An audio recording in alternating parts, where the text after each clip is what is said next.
After Lightning, Gilgamesh was the second 5-star unit I ever received. Unlike Lightning, I didn't use him that much. I think I used 4-star units more than I used Gilgamesh.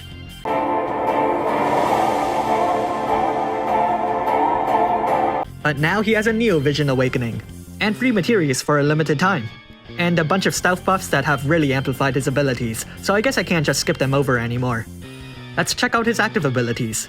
Secret Sword Art Excalibur deals an incredible amount of damage, it's astounding really, and inflicts an 85% break moving on.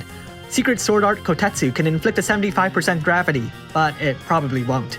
It also lets Gilgamesh evade 2 physical attacks. Secret Sword Art Naginata Chains of Tornado and fills your team's limit burst gauges by a decent amount with each use.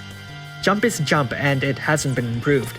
Neither has Dance Hall Days, which is a pity because I'd love an excuse to use an ability with that name. Windslash Chains of Chaos Wave Awaken. It's now a wind magic attack that deals physical damage, but honestly, it's not worth the time to figure out how to work with it. Snow Petal partially ignores the enemy's defense and hits them, though it's not too extraordinary. Tri-Attack has seen incredible improvements, mostly because some other damage modifiers have been risen to really amplify that Stardust Ray. I suppose I misjudged, enables 3 different abilities. Fighting all 4 of you is just too tough for me, and not, I lied. Fighting all 4 of you raises Gilgamesh's attack and defense by an incredible 300%, and boosts the damage modifier of not, I lied. It's just too tough for me will boost his magic and spirit by 300%, and further raise the damage modifier of not, I lied. Not, I lied, will fully restore Gilgamesh's HP and MP, then cast a jump that's not very powerful, even with the damage modifier buffs. Passives. With his Trustmaster Reward or Super Trustmaster Reward equipped, he'll gain a surprising limit burst buff, turning its effects into a 300% permanent stat boost. It also enables 4 secret sword arts. Excalibur is a light bolting strike ability that lowers the enemy's light resistance by 130%. Muramasa is a Dark Aureal Ray ability that deals hybrid damage and lowers the enemy's dark resistance by 130%. Zantetsuka and let's just ignore this one. And finally Genji Blade, which deals damage, lowers the enemy's entire elemental resistance by an incredible 120%, and boosts Gilgamesh's limit burst damage by 150%.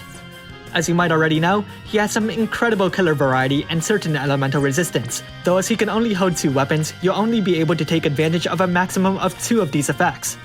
Unfortunately, some weapons, like bows and instruments, tend to be two-handed, so keep that in mind. He gains an innate dual wield and raises the chain modifier cap so long as he's doing so. Aside from that, his passives just raise his stats further, so there's nothing else really worth noting. Time to change forms. I'm a bit disappointed that he just changes his stance, instead of shifting into his limit burst form, but I guess it does make his limit burst more special. Regardless, his Brave Shift doesn't have a turn duration, though it does have a 2-turn cooldown. Active abilities. We've gone over his secret sword arts, which aren't really a secret at this point. But he has some new ones, with Murakumo, a lightning graviton cannon brave ability that inflicts an 80% full break, and Masamune, which chains with absolute mirror of equity and refills his MP gauge by 200. He also has these secret arts with peerless weapons. Despite sounding incredible, they just break gauges with their associated weapon. Still, having 5 variations is pretty useful.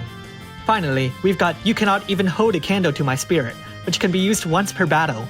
It's a complete damage protection cover, with a 40% physical mitigation buff for your team. The downside is that Gilgamesh will kill himself after 2 turns, which isn't incredibly detrimental in a world with revival spells. Doubly so, considering you've probably got another unit who's actually a tank. Self-destruct happens to have an incredible damage modifier, so it's a pity it's difficult to use it to cap a chain. Though I guess it makes sense, since otherwise your team would get caught up in the explosion. Anyways, passives. With his Trustmaster Reward or Super Trustmaster Reward equipped, he'll deal additional damage to enemies who've had their break gauges broken, and gets a decent boost to his limit burst gauge full rate. He also has a strong limit burst damage boost that's tied to a Rave ability, and the killer stuff remains the same. Finally, his limit burst. Strongest weapon collection deals damage and makes you laugh. S tier. So let's rank brave abilities. I recommend raising Military Way of Life to raise the damage modifiers of his abilities, Prized Weapons to raise his limit burst damage, and finally, Secret Sword Art, Murakumo, since it just raises the damage, not the breaks.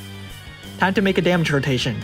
I'll assume he's holding his Trustmaster Reward or Super Trustmaster Reward. While you may want to use I Suppose I Misjudged to get his buffs out, it's probably better to just use his permanent limit burst buffs instead. With that in mind, triple cast Tri-Attack until his limit burst is ready. Then, cast his limit burst. After that, triple cast Secret Sword Art Excalibur. For whatever reason, his attack is a lot higher in his regular form, so we'll be sticking with that form until his limit burst is filled. Once it's filled, activate his Brave Shift and activate that limit burst. Then, switch back and keep casting Secret Sword Art, Excalibur. Simply repeat that triple cast and limit burst cycle. But let's be honest, you don't just want to use Gilgamesh as a damage dealer, he has so many other cool abilities. Also, his damage output is lower than Charlotte and Physalis, but that's beside the point. Fact is, Gilgamesh has an incredible amount of effects and chaining families. While they may not synergize well with each other, their value lies in their ability to cover any gaps. Since it's quite easy to get him now, there's no reason to hesitate here. Thanks for watching, and if you like this video, make sure to leave a like and subscribe. Now, enough expository banner. Now we fight like men. And ladies who dress like men. For Gilgamesh, it's morphing time!